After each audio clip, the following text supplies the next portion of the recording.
My name is Adrienne Markopoulos. I'm a licensed psychotherapist and I specialize in sex and couples therapy. I want to jump right into the topic today because I've been trying to do this video at least 3 or 4 times and I keep having technical problems, which means I need to get it done. So, the topic is on the third date in a series that's connected to how to create a profile, first date, second date tips. So this is the third date. And for me, it was typically around this period, this time frame, that red flags were popping up when I was doing my online dating in the mid 2000s. And I didn't know how to handle it. So I want to share some of these things and then I'll add a personal story. Okay, so for the third date, you've had some texting, perhaps some phone calls after liking each other's profiles. You've had the first date, which is kind of nerve-wracking, but also exciting. I talk about that in a prior video. And you've got the second date, however that goes. And then if there's a third date, that's where I'm picking up. And so the third date is a really, really tricky time because before you meet someone and you've read about them, you think you know enough about their past because they've shared little details about what they like. And as you've gone through the process of having conversations, you may know what they do for a living, if they've been married, divorced, have kids, yada, yada, yada, yada. But the concern comes about because by the third time you meet this individual, it's almost like whatever suit of armor or protection that you've had against your heart and your personal information, your space, has a tendency to blur and to change. So it's almost like you speed right through the process. And so that's what I want to warn you about today, is speeding through that process. Because thinking that you know someone because you've met with them in a dating capacity for the third time doesn't mean you do. And it's a huge mistake, a huge red flag. And a couple of the things that I jotted down so I didn't want to miss are things like the overconfidence in the relationship starts. You can literally start to envision a future with this person potentially. Or 9 times out of 10, you wouldn't keep seeing them unless your motives are not pure and there's something else that he or she has that you want. We won't even get into it. We're not talking about gold diggers, and we're not talking about men who are gold diggers. We're not talking about anything like that. We're trying to keep it above board. People who potentially are on a dating site for good intentions. However, again, back to my point, you begin to feed into this overconfidence. Oh, this person is this way and that way, and da da da da da, and he's so kind to the waiter, and da da da da da, and you think you know him, but I guarantee you, you do not. So this is where the caution comes in. Don't take things too quickly on the third date and beyond. Will there be one on the fourth, fifth, and sixth date? Probably. I'll probably combine them. However, you think you're familiar with their habits, their likes, their dislikes.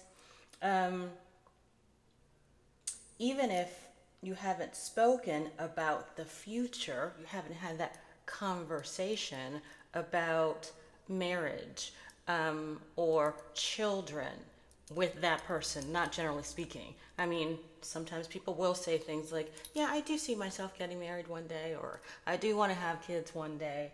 Things like that. That is different from you projecting a life and a fantasy, a delusion, an illusion with this person. So be cautious. Don't go there too quickly. Don't go there too quickly. You may even, you may even, as I did, agree to become committed. So I think it was in 2 or 3 relationships that around the third date, yep, he insisted that we become committed. He wanted me to get offline and not date other people and da da da da da da da da da. And the first time or two that it happened, I resisted a little bit, but ultimately within a day or two, I gave in and we became exclusive, meaning that I wasn't dating anyone else from the dating site. However, that would prove to be a bad choice because it wasn't a choice that I was making.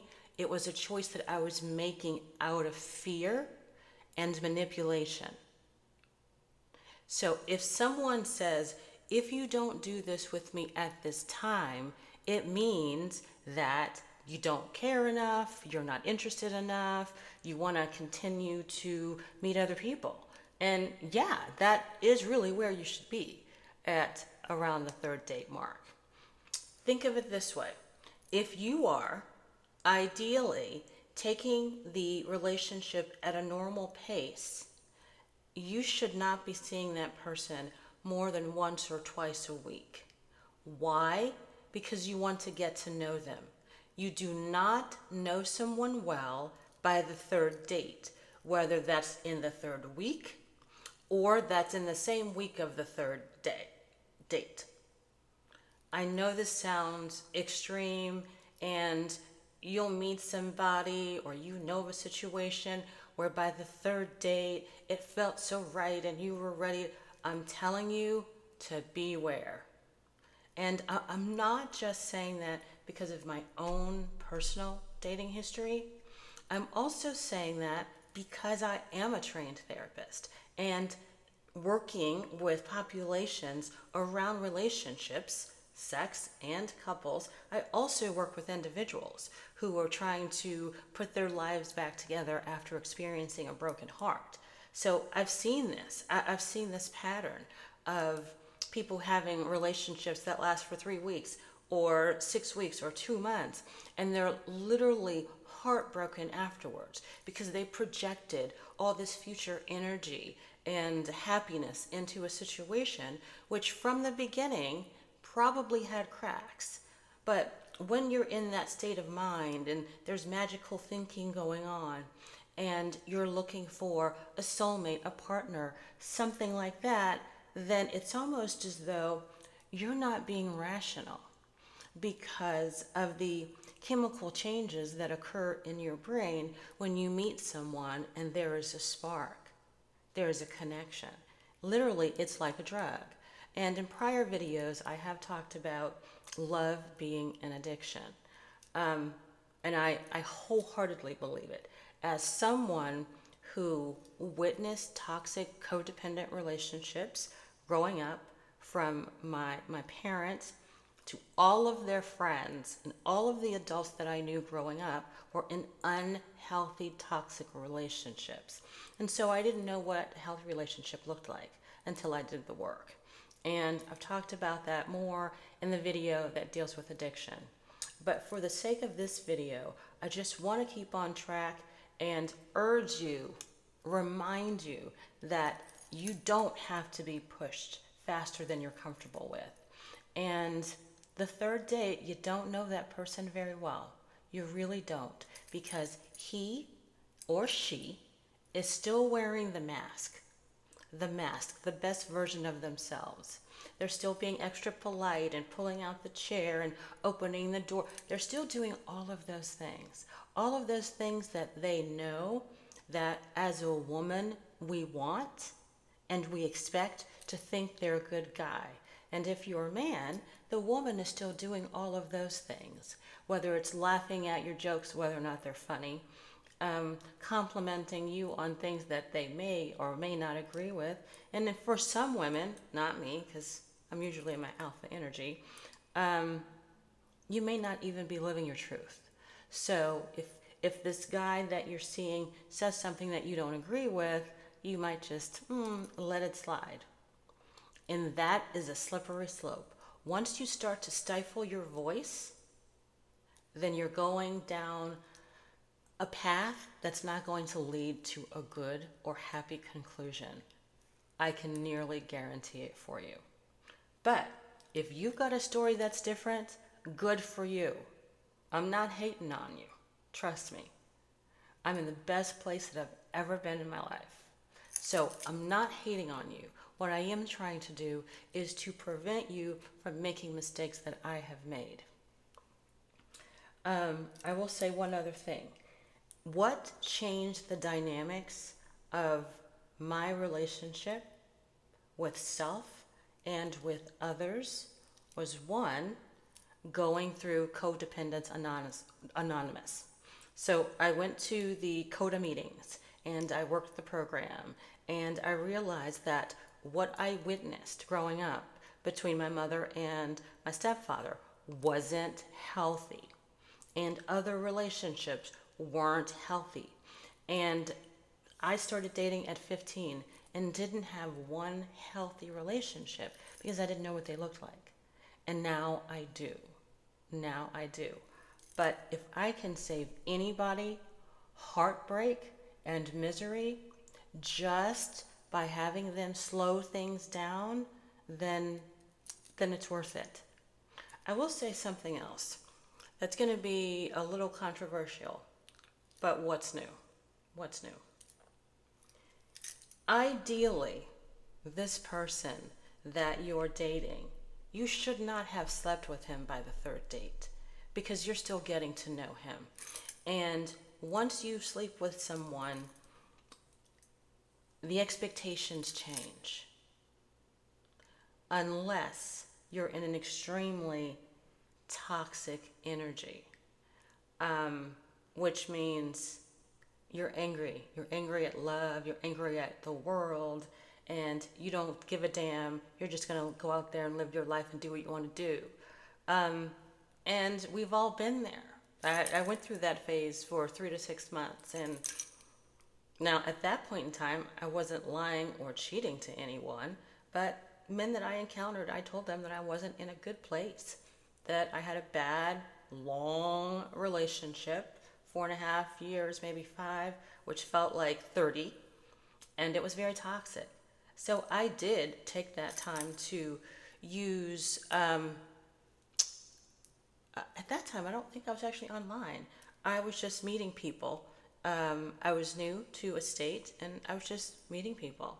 And you remember the old-fashioned way, like people used to do? I'm sorry, I don't mean to laugh, because I do really endorse online dating. I do so because you get to meet people that you wouldn't ordinarily come across in your day-to-day life. So, I mean, I do endorse it with precautions and safety. And I think I have a bonus video that I've done that talks a little bit about that. But again, I can say that each time within the first 2 to 3 weeks, became committed and exclusive and stopped seeing other people that I was meeting online or wherever else, I regretted it. There was the one situation where the guy insisted, and so we did. And shortly thereafter, every Sunday, he wanted to take me to his family's house because they would have this big family dinner. But during the week, he really wasn't that interested in seeing me. Friday night, not. Saturday night, no. And I thought, this is really, really odd. And what I realized is that, 1, he was unhealthy, and 2, so was I. But he was using me with his family as a prop to say, this is where I am in my life. This is the kind of person that I've attracted. And so that was what he gained from those Sunday dinners. And what I gained was a sense of belonging. And I had not, at that point, successfully worked through the trauma of losing my mother and my stepfather. So going to someone's house, being included as their partner, their significant other, and thinking that the relationship had potential was really, really alluring for me because it was triggering that sense of family that I've always wanted. As someone who's wanted a huge family and loves family gatherings, what I found is I don't typically have them. I don't typically have them. Do I have a circle of people that I'm close to and that have become my selected family? Absolutely. Absolutely. And am I in a place where online dating is an option for me? No. No, I'm not. At this point in time, I need to focus my energies on being in my purpose, and a relationship might be a distraction at this moment. But in the future, yes, absolutely. This is like a mini break for me. This phase of my life, I don't want to put it in a way that's selfish, but is really about my personal growth and my relationship with my higher power and making sure that I'm living with purpose and intention every single day. So that's where I am. Again, let me just backtrack because I shared a little bit more than I intended to. Again, this video is all about encouraging you, whether you're 18, 25, 40, or 60 and you're out there dating. Take it slow. Take it slow. Get to know the person on the other side, the person that you're potentially going to open your heart to, your home to, your body to. And at this point in time, I don't see casual sex as an option. Now, years ago, many years ago, particularly when I've been in my alpha energy, management roles, over lots of therapists, doing my thing, I was in my masculine energy more often than in my divine feminine energy. And I was able to disconnect so that I could have sex that was casual. And that's not where I am now. I understand my value, my worth. My body is my temple, and I'm aligned with my spirituality. And so that means I'm very careful about the energies that I allow to come into my life. And that includes dating, but that also includes people, places, and things. Friendships that I've had to end. Other people I've had to create distance from. So, again, I've done it. I've gone off course just a little bit, but it's never a bad thing when you talk about healing. It's never a bad thing when you talk about purpose. It's never a bad thing when you talk about your faith, because my faith is the most important thing in my life. And behind that is addressing and maintaining my status as a healthy individual. Healthy because I addressed the issues that were related to codependency, and I also addressed the issues that were related to living a life that wasn't connected to a higher power. And so, although this video isn't about that, it's about the third date, I'm not going to take back anything that I've said because I'm speaking from the heart. And if you've seen any of my videos, then you know that I don't edit them. What comes out, comes out. And I won't apologize for it because I believe on some level it was meant to happen that way. But I do want to thank you for your time and watching the video. I shared a lot about the third date, but I also shared a lot about my experience with the third date situation. I also touched upon people that I've worked with that have come in because of a broken heart. Now, unfortunately, some of those people never really got to a place where they addressed those issues because they weren't ready. And that's okay. I have literally even had one patient that I remember vividly that said, I've been in therapy a few times before. I have a tendency to disappear or to fall away, but don't let me do that. Calm me, and make me come back. And so I think I did that like 2 or 3 times. Then I realized that I was overstepping, that I can't make someone else ready for change. So, third date rule applies just like the first and the second. You're still getting to know this person, you're still gathering information. At this point in time, ideally, you have not slept with him or her, nor have you been to their homes. Because once you do that, it also changes the expectations, the comfort level, particularly if you're using alcohol or other substances. This video and all of the videos that I've done are not about coming from a place of judgment. There's very few things that I haven't experienced personally or professionally when working with patients. And if you are someone who is currently a patient or has ever been a patient of mine, know that your confidentiality is intact and will always remain intact, even if I share stories. Again, my name is Adrienne Markopoulos. I want to thank you for joining me on this video. And if you've happened to hear the dog that is just going on and on and on and on from the neighbor, then I'm sorry for that. And remember, I won't edit it out, so you may hear me and some howling in the back. But just know that I don't have somebody tied up in my bedroom. Oh my goodness. Not going there. I thought of a dirty joke, but not going there. Again, this is Adrienne Markopoulos. Thank you so much for joining me. I appreciate your time. I've said a lot, so if you feel the need to watch this video again, please do so.